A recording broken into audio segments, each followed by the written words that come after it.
Howdy everyone, this is Dave. And there's a Disney villain that I want to talk about. Goes by the name of William Bill Sykes. From Disney's 27th animated feature film, Oliver and Company, released on November 18th, 1988, the same day as the OG Land Before Time, and way less traumatic of a watch. That's not saying that this isn't sad at times, though. The movie is loosely based on the novel Oliver Twist, penned by Charles Dickens, and that is like the epitome of sadness and disparity. I didn't see this film when it first came out, because I was exactly 5 months old, but in March of 1996, Disney graciously opened the vault, and thus Oliver and Company was re-released onto VHS. And that's how it came to my attention. My general opinion of this movie is that it is perfectly fine. It may not be the best that Disney has ever made, but there are times where they put some effort into it. It's not the first animated Disney movie I think of when it comes to classics, but the source material is solid, and it doesn't overstay its welcome. The antagonist of this film is mainly referred to as Sykes, spelled with a Y. Why? Voiced by Robert Loggia. This man was perfect for the role because the character he portrays is unusual from your typical Disney rapscallion. He doesn't have any mystical powers or even an agenda for world domination. His special abilities are that he is straight up involved with the mafia. And even though he's resourceful, his tactics can be downright unpleasant. This fellow is a reimagining of the dastardly criminal of the same name, except spelled with an I, that was conjured up by Dickens and published back in 1838.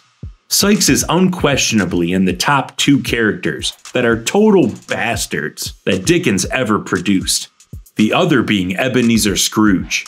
The main difference is that Ebenezer has a redemption arc by the end of his story, whereas Bill is a grimy, low-life, ferocious criminal that has severe mental illness and is violent. Criminy is he violent. And with the graphic detail that Dickens provides, you get to experience him wax worse and worse until he meets his end. The Disney version of Sykes is more of an intelligent businessman that always gets what he wants, even if he has to get his hands dirty. He's seen only wearing a suit and somehow comes across as mildly charming, even though he's psychotic. This adaptation's temperament aligns more with the character Monks in Oliver Twist, who is a lesser remembered character. Disney Sykes only appears on screen for about 3 minutes of the 74-minute runtime, so they had to make an impact with what little time they had. And I think they get the point across that you want to stay as far away from this beefcake as you can. The flick opens up immediately hitting you in the feels on 5th Avenue in New York City. But that's simply not possible. Why isn't it possible? It's just not. Why not, you stupid bastard? A box of sweet kittens are on sale for $5 a pop, and a crowd has gathered to check them out. One by one, each sweet kitten is taken to its forever home, all except for an orange tabby cat that will be named Oliver, voiced by a young Joey Lawrence. It's so effing sad. You can tell how excited he is at the prospect of being picked. And by the end, he's completely alone and in the rain. The price has been marked down to free, indicating the seller has now abandoned this poor creature, and it must now fend for itself on the harsh city streets. I will never understand how people can do this to animals, under any circumstance. Piece of shit.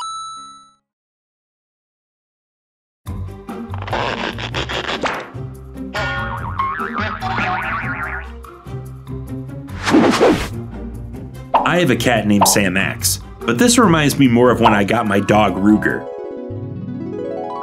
I wasn't planning on adopting, and when I approached, it was just him and one of his siblings left. They were 8 weeks old. They looked just alike, except his brother's tail looked like it was dipped halfway into white paint. It was really cool. That puppy already had dibs called on it, and was planning on going to its new home later that day. Ruger was just chilling in the back, gnawing on a bone or something, not a care in the world. I usually just interact with the dogs and then go on my way, but this last puppy called to me, and after taking him on a short walk, I knew I was not leaving without that dog. You got till the end of the day. get that guy. Can you do it? I have to. He was the last of a litter of 7, and adoption day was about to end. The people were at least not going to forswear him to the streets or treat him poorly, but I couldn't handle the thought of my guy being kept alone in a cage somewhere until the next time they take him out. By then he would have doubled in size. Dude's as mud as a dog can get. Been DNA tested, and no joke, 16 breeds came back, ranging from small to massive dogs. It's insane. Even random stuff like 7% Dalmatian. In 3 weeks, he was not the same puppy I brought home. And at 9 years old at the making of this video, he's 110 pounds of pure splendor. And no joke, smells like those windmill cookies at your grandparents' house. Whenever I've told Rue about his adoption day, I'm sure to tell him that it was a line of considerable length that vanished into the horizon. A prolonged procession of reputable doctors, lawyers, engineers, even a few celebrities, all anxiously waiting to see if they could snag such a beautiful pupperino. As a matter of fact, some of these professionals even resorted to fighting and causing a scene in the parking lot. It was very sad and just pathetic, really. And yet I, of all people, was lucky enough to snatch him up. He's so chill and just loves everyone. All I'm gonna say is he always has and always will be the best boy. What the hell? Feel free to talk about your own pet adoption story in the comments.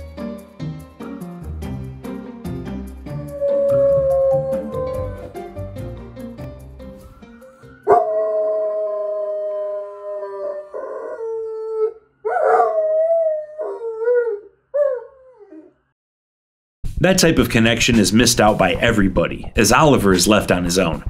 The cardboard box collapses, spilling him out into the gutter. He manages to pull himself up, but now he's playing Dark Souls, and everything is out to decease him.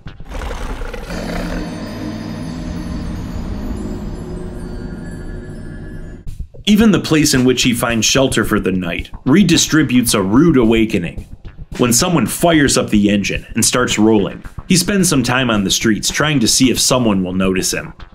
Until a hot dog vendor walks by. He's obviously hungry, so he tries to get some, to no avail. Along comes a Jack Russell Terrier named Dodger, who observes Oliver's unfortunate attempts to secure the bag. He approaches Oliver and convinces him to go along with the heist to get some of them francs. Dodger's plan is to immediately switch to Old Yeller and chase Oliver toward the vendor, running him up his shirt. One of the last things you want to have touching your body is a cat that is losing its shit. And if you haven't experienced it, then I'll just say that things can and will go wrong immediately.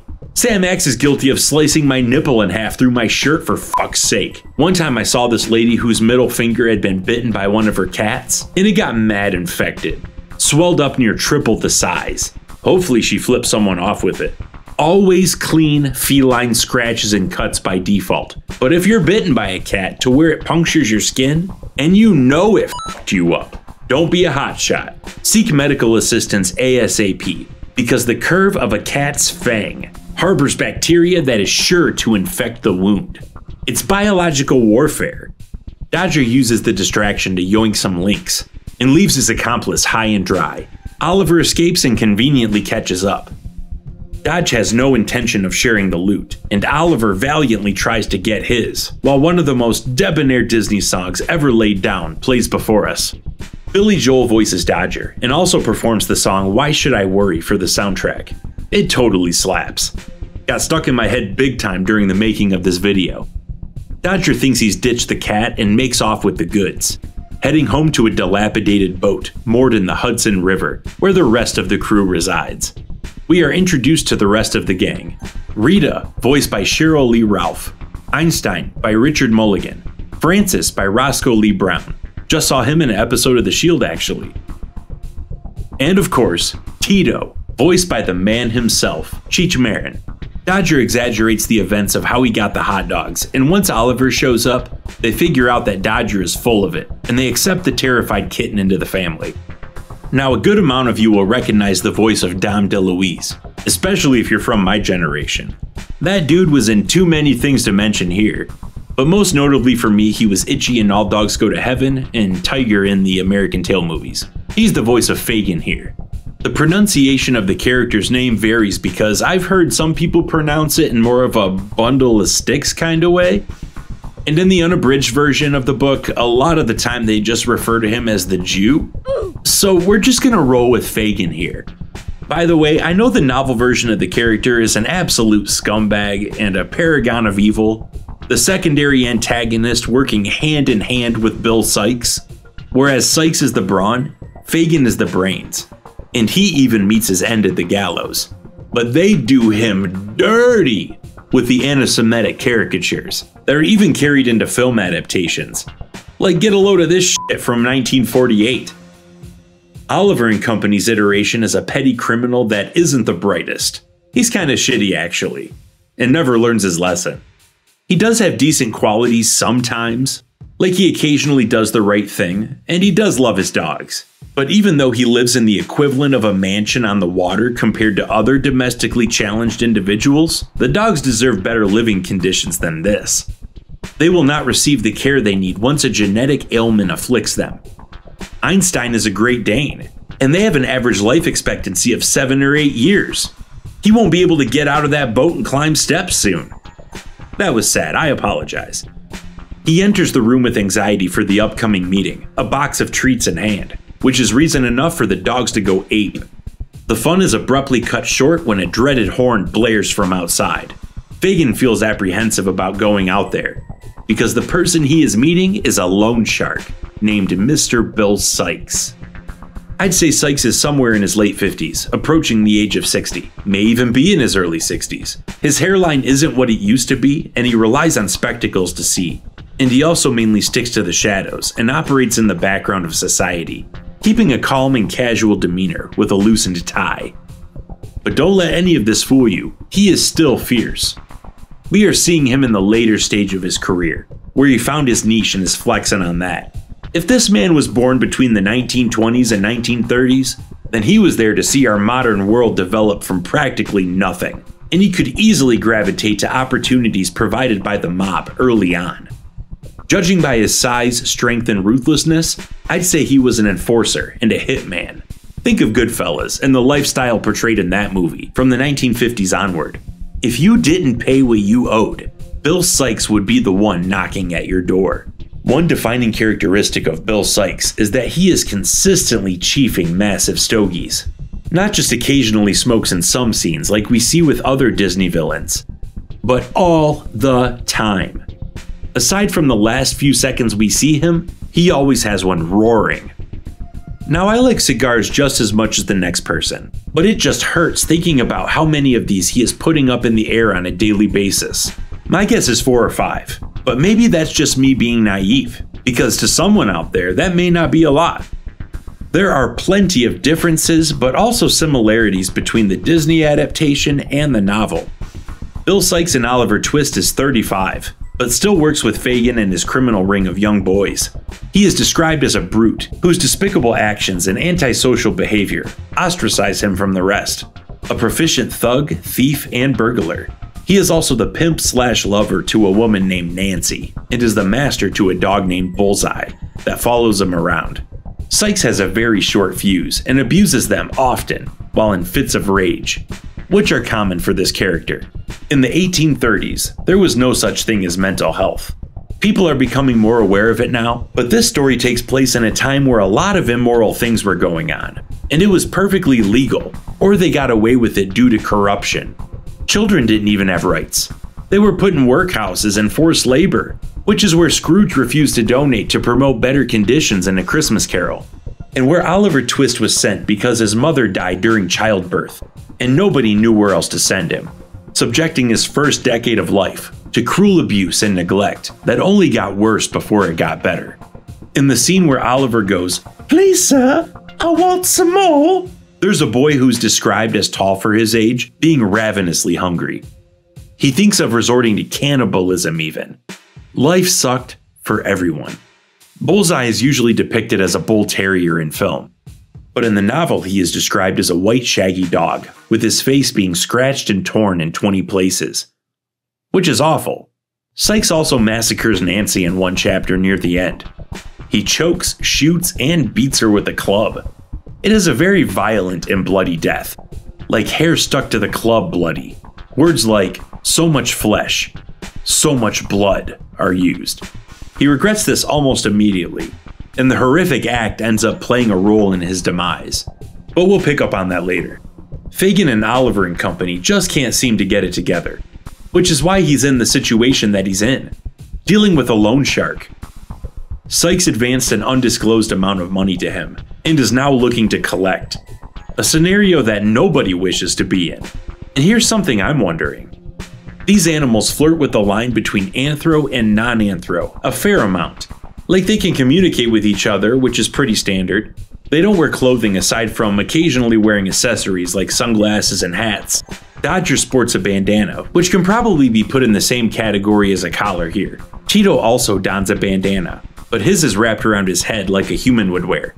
So that's one of those lines. I'll mention more as we go. They are aware enough to be assigned tasks that go well beyond any training the average person is willing to go through. Most people have zero control over their dogs, and yet this pack of strays have banded together with the unanimously understood assignment of finding valuables to pay back the loan. How do they know the concept of what debt is? Even though they have a grasp on what they need to do, they don't quite understand the logic behind it, because instead of money or something expensive they could hawk, they collect a bunch of trash, like a phone, hairdryer, clock, broken tennis racket, rolling pin, a chewed up wallet, a yo-yo, an empty bottle, most likely rodent's delight, a rubber duck, and other miscellaneous garbage. Fagin in the novel has a conniving mind and trains young orphan boys to be thieves and pickpockets, instructed to bring the stolen goods back to him because that's his business model. The dogs that represent the equivalent in this movie steal to survive and to pay back the debt. Disney's Fagin has no business model unless you can count for being an unsuccessful thief, and his networking sucks.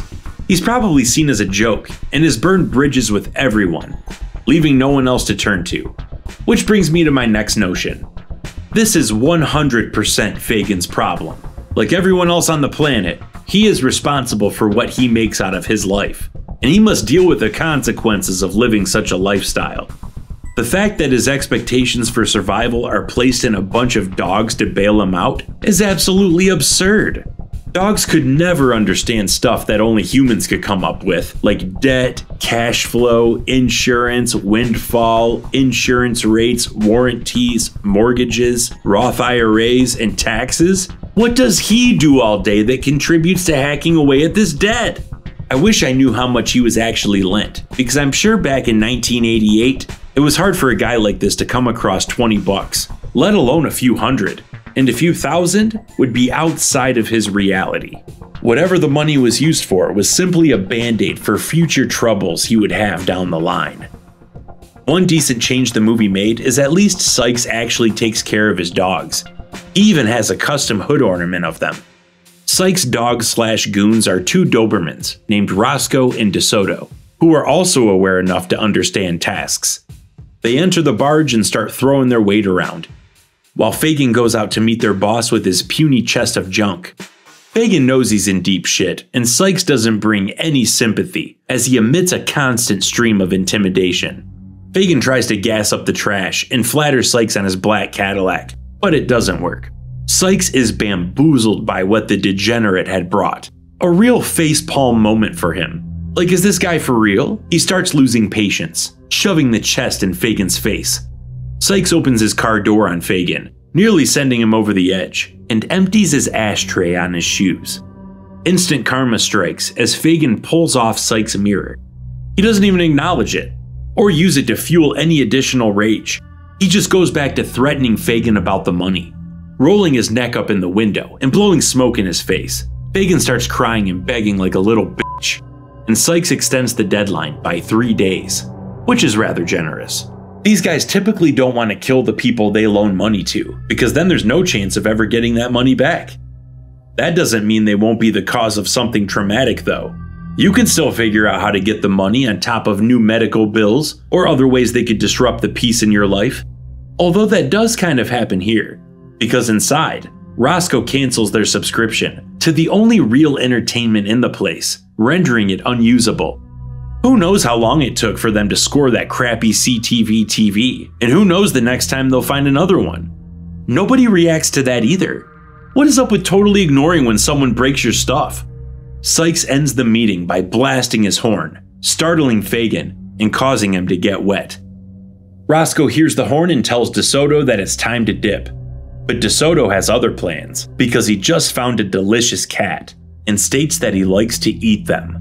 Being backed into a corner, Oliver uses his apex predator claws to slash the Doberman's snout, causing quite a stir.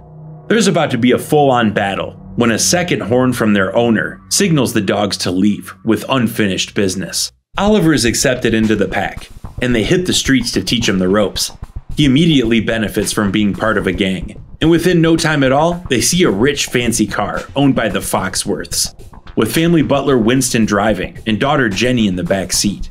Jenny's parents are rich as hell, and spend a lot of time away, leaving Jenny to basically be raised by Winston. These dogs decide to steal the car to help pay off Fagin's debt. Not quite sure how these dogs are planning on stealing a car and navigating it through the streets of New York, and if Fagin even knows a guy that can get rid of a hot car like this. Einstein rams his head into the side. Winston stops and gets out to see Francis laying in front of the car. As the butler is feeling the pressure from the judgmental onlookers, Tito and Oliver hop in the car to hotwire it. Things don't go well, as Tito is zapped and ejected from the vehicle, leaving Oliver caught in one of the wires until Jenny frees him. She decides to take him home, and aside from the pampered family poodle, Georgette, absolutely hating his guts, he adapts well to the luxurious lifestyle. Georgette is voiced by Bette Midler, so you know they gotta have her sing somewhere. We are given a taste of her manner of living, and she's as spoiled as it gets. Oh my god. Wait a second. Are the blue puffs a part of the fur, or are they separate articles of clothing? Why did they do this? Here's another example of them crossing that anthro line, because what the fuck?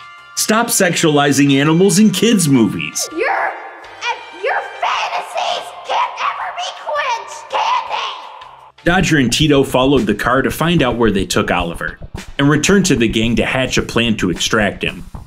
There's a piano song that flashes a montage of Oliver and Jenny hanging out. They go on a boat, skip down the street, have ice cream, ride in a horse-drawn carriage, and she buys him an engraved silver bowl and an ornate custom collar with a spicy tag that doxes her wealthy family's address. The next day, the dogs set their plan in motion by ringing the doorbell. Winston opens the door to see yet another performance from Francis. As he is distracted, the rest of the dogs rush in and lock the confused butler out. Once inside, they search for Oliver, tracking mud all over. They enter Georgette's bedroom and begin prying into her love life, eating her snacks, and do an Oliver yayo. Winston climbs in through a window and is horrified by what they have done to his floors. He hears Georgette losing it upstairs and goes to investigate. Georgette immediately switches the station when Dodger says that they're looking for their cat. She is now very cooperative and wants to help them, because that means that Oliver will be gone, and she will be back to being the only pet in the house. She hides them from Winston and leads them to Jenny's room, where Oliver is sleeping. Rita is apprehensive about rescuing Oliver, because it looks like he's got a pretty sweet setup going on, but Georgette isn't down for that. And when they hear Winston approaching, she is the one to grab Oliver and toss him into a pillowcase. She even provides a swift exit via fire escape. They return him to the boat and gloat about how smooth the job went. Oliver is like, "What the f? Why you do that?" And Dodger's all like, "The gang means..." And he's upset that Oliver isn't appreciative of how much risk was involved in the retrieval mission. He starts giving him the, "What, we're not good enough for you?" and tells him to leave. As Oliver is heading out the door, a hopeless Fagin arrives and picks him up. He notices the collar around his neck and starts going off about how rich his new owners must be. This sparks an idea that only a desperate man would consider, and he decides to ransom Oliver for the money so he can meet his 3-day deadline. He doesn't even need to cut out letters of magazines because his handwriting looks deranged enough, especially including phraseology such as, "And if you don't bring the money, you'll never see your cat again." Jenny finds the letter, and Georgette thinks the whole thing is hilarious. Until her plan backfires, and she has to go with Jenny to the drop site. Fagin arrives at Sykes' warehouse by the docks. having banked his whole future on this one thing going right, not realizing that there are holes in his plan, and that he is nowhere near intelligent enough to pull something like this off. It doesn't even cross his mind. He thinks he's gonna roll into Sykes' office acting like a hotshot, and Sykes would accept his terms and respect him for it. But as soon as he rings the doorbell and Sykes answers in a threatening tone through the CCTV, Fagin retrogresses into a jellyfish. Sykes lets Fagin, Oliver, and Dodger in, and they take the elevator down to Sykes' office. He's really into building models apparently, and he's messing with the freighter while he's chatting on the phone. The conversation is incriminating, to say the least, as he is openly discussing torture and murder. He mentions starting with the knuckles, then suggests taking it slow as to not kill the victim too quickly. And of course he makes a joke about cement shoes. While this is happening, Fagin walks up to a model replica of Sykes' caddy and breaks the mirror off of that thing too. It's like his calling card now. Sykes once again does not react to Fagin disrespecting his stuff, but he does have a thing or two to say about not having the money. Fagin begins fumbling over his words, trying to explain himself. But with the snap of sausage fingers, Roscoe and DeSoto lunge at Fagin, ready to rip him apart. Dodger backs his boy up, but he gets his ass handed to him. Fagin finally gets through to Sykes about the cat, rich family, and ransom, which makes him call off the attack. His gangster mind thinking that this was a ruse to ransom the cat's owner, instead of the cat itself. He extends the cutoff by 12 hours, making sure to tell Fagin that this was his last chance, while giving a very creepy grin. Jenny does not inform Winston whatsoever about Oliver being kidnapped, or about the letter, and she decides to conduct this business on her own, finding herself down by the docks, where it's obvious no kid should be. She doesn't have access to her parents' assets, so she brings what money she can, which is her piggy bank. It's near impossible for them to find the drop-off point while trying to decipher Fagin's crude map. Georgette totally regrets her life decisions. They're not too far off because Fagin and the gang are nearby. When they start talking, Fagin realizes that he is completely screwed when it comes to getting the money, and just gives Oliver back by pretending he miraculously found him in some garbage. His name is Garbage. Jenny doesn't make the connection that Fagin is the catnapper, and it never gets addressed after this. But that doesn't even matter anymore, because Sykes has his own plan. After seeing Fagin cave, he appears from the night and swoops Jenny up in the caddy, straight up child abduction. He tells Fagin to keep his mouth shut and that their account has been closed before taking off. Oliver and the gang follow them to Sykes' warehouse and sneak in. Jenny is tied to a chair in Sykes' office, while he taunts her about his dogs only eating when he gives the order. Sykes calls Winston, no doubt making the butler shit his trousers, making remarks about the possibility of someone getting hurt, and that he should get his boss on the phone so they could talk figures. The gang fake a pizza delivery. Sykes finds this suspicious and straps up before investigating. The first depiction of a modern firearm in a Disney movie that wasn't a chunky revolver or a blunderbuss.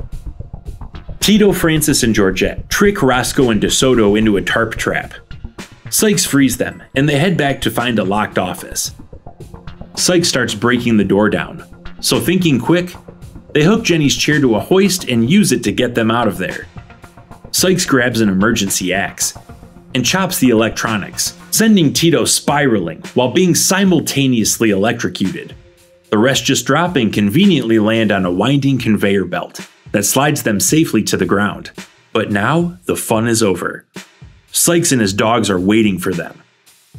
Just as the big fingers are about to snap, Fagin breaks through a window on his scooter, saving the day. He picks everyone up and they escape the warehouse, leaving Roscoe and DeSoto to eat their dust, despite the fact that Sykes is not far behind in his car.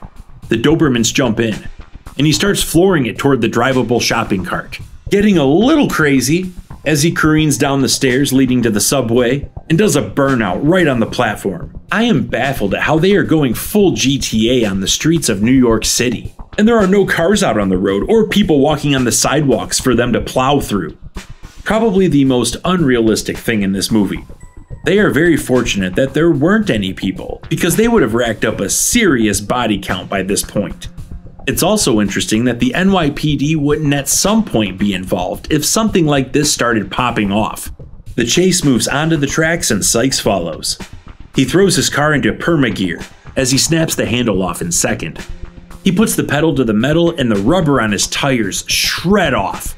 This is convenient because the exposed wheel bearings can somehow allow the car to drive on the track now. I'm really wondering what the logic is behind all of this.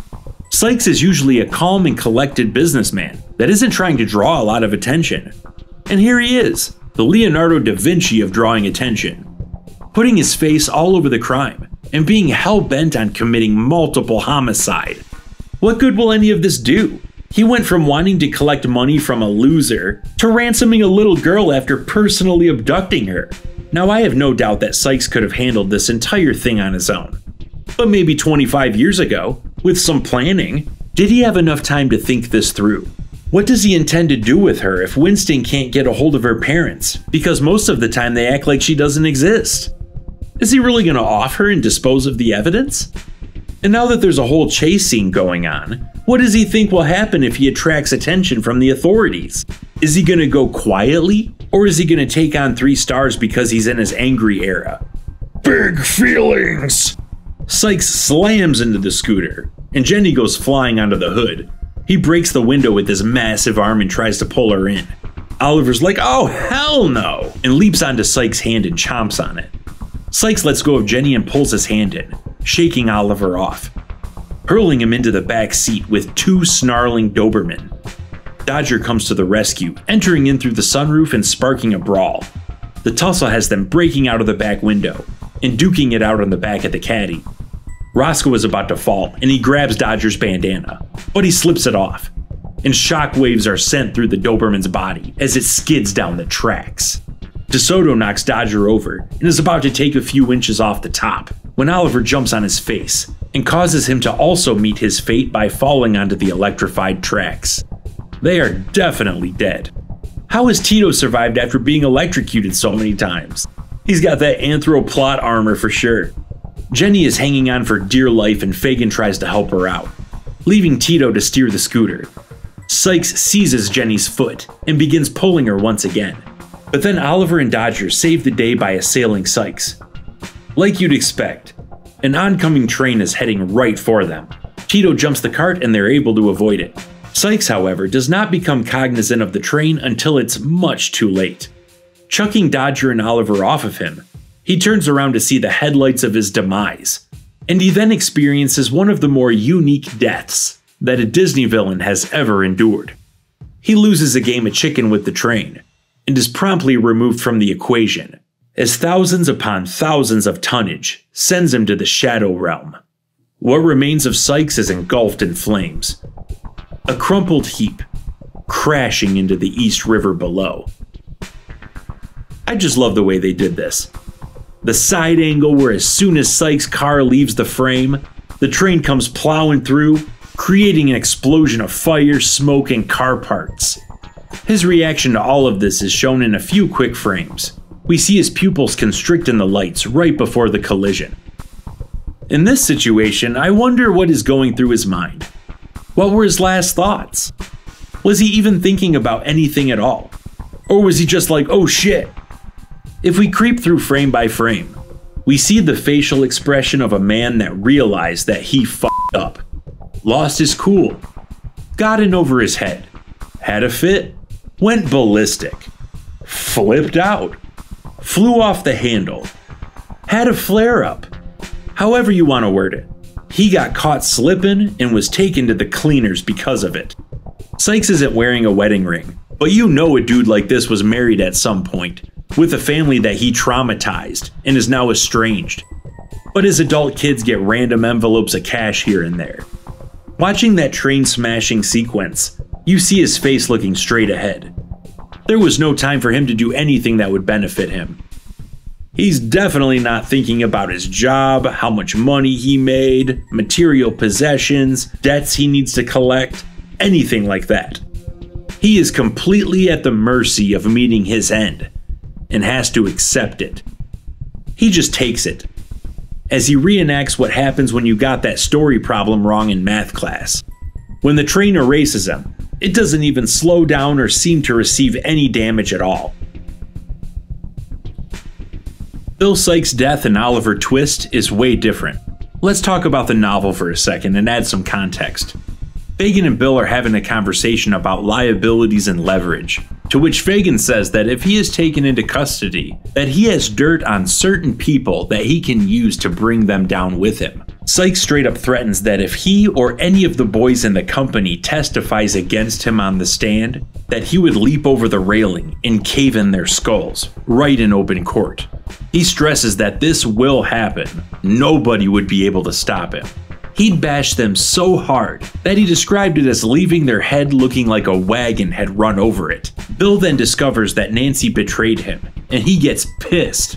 He storms home and awakens her, snuffing out the candle that lit the room, leaving only a little bit of light coming in from the drawn shades. She goes to open them, and he says something along the lines of, "There won't be any need for light for what I'm about to do." Then he starts choking her and pulls her to the middle of the room. She begs for her life hard and tells him that he's about to make the worst mistake of his life.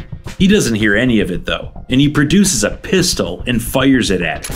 It only grazes her forehead, and she tries to stop the bleeding with a handkerchief. He doesn't stop there though. He grabs a club and begins beating her to death with it. The novel says that the room was an absolute horror show by the time he was finished. After the act is committed, he stays in the room until the sun rises, and he is forced to lay eyes on the aftermath of the measures he had taken in the full daylight, even trying to cover up the body with a rug. Her cold, dead eyes in particular disturbed him the most. After trying to clean up as best he could, he left town to wander the countryside and backtrack along roads, finding shelter and sustenance when he could, being consistently haunted by visions of Nancy, especially at night. He hears the murder being talked about at a post office, and eventually there's a fire somewhere and he assists with putting it out. Afterwards, he also hears talk of the same murder that he had committed, and how it was only a matter of time before the killer was caught. Bill hears the direction that the search party is headed, and decides to make his way back to London, since they wouldn't expect him to still be in the area. Bullseye following him would narrow things down, as that dog was pretty easy to describe. If that description was out in public and they saw the dog with him, that would be a dead giveaway. He decides it's best to drown Bullseye along the way, looking for a decent pond, grabbing a heavy rock and tying it in his handkerchief in preparation. Once they reach a pool of water that Bill found suitable, he beckons his dog to come to him, but Bullseye gets a bad vibe and takes off. After a while of waiting and the dog does not come back, Sykes continues on his way. Bullseye escaping is actually a relief, even though it is fleeting, because the unabridged version of Oliver Twist can be straight up disparaging sometimes. That is, if you can actually follow what is going on. During the time that this was released, authors were basically paid by the word. So Charles Dickens would do what any high school or college kid would do, and he'd weave a tapestry of unnecessary details to up his word count. For example, the beginning depicts Oliver's birth, and that he has respiration issues. His mother passes away, and he ends up being sent to a workhouse because he has no family to take him. I described that loosely in one sentence. Dickens writes multiple paragraphs of that event, going into painstaking detail on everything, like 3 sentences just to say he wasn't breathing. The unabridged version of the book also has some stuff in there that you never see in film adaptations, like Oliver Twist being the apprentice of an undertaker, where he sleeps in an unfinished coffin. There's one part where he and the undertaker enter a poverty-stricken house to collect a body. They walk in and it's a grim scene, with sickly children cowering in the corner. The unkept husband tells them that his wife starved to death, how he attempted to beg in the streets so he could care for her, but was thrown in prison. By the time he was released, his wife was dying. She ran a fever, and he recounts her emaciation as her bones rising up from beneath her skin. Her last night was spent gasping her children's names before she died alone in the dark. The deceased woman's mother was also present, expressing grief that only a parent that has lost a child can endure. It's gnarly as hell, bro. Anyways, Bullseye and Sykes show up in London separately, but around the same time. Bill ends up being found out and a mob forms. He attempts to flee by climbing over the rooftops using a rope, tying a loop around himself. However, as he is doing so, a flash of Nancy's lifeless eyes blinds him. He throws his hands up in response to the intrusive thoughts, loses his balance, and falls. The rope catches him by the neck, and he accidentally offs himself. Then Dickens gets way out of line by having Bullseye come from out of nowhere, pacing back and forth along the edge of the rooftop. Then he leaps off the roof towards Sykes' shoulders, but he obviously misses and falls into a ditch, rolls over, cracks his dome on a rock, and, I quote, dashed his brains. Damn. I told you the relief from the dog running away was fleeting.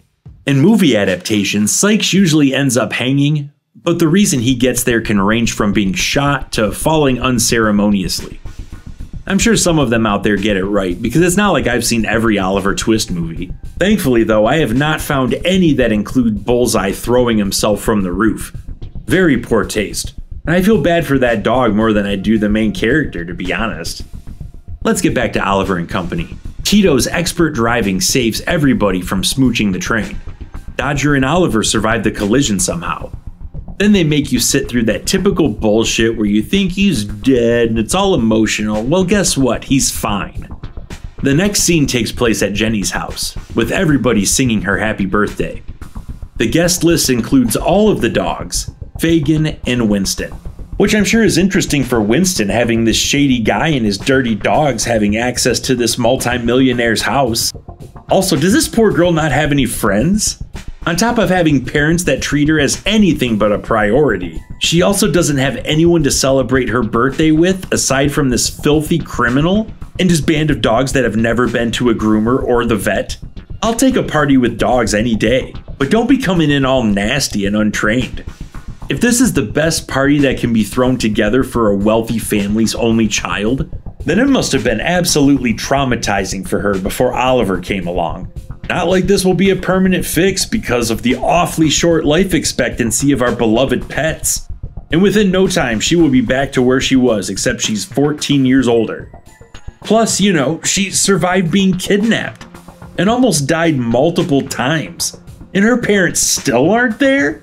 I don't want to hear that you'll be back tomorrow. They should have dropped what they were doing and come home. Unless Winston's not telling them about this. If that's the case, he's sketchy too. Get this poor girl into therapy immediately.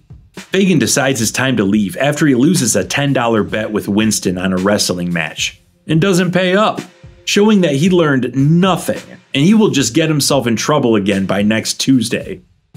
After goodbyes are said, the movie ends with a reprisal of Why Should I Worry, with the dogs car surfing and riding with Fagin through traffic.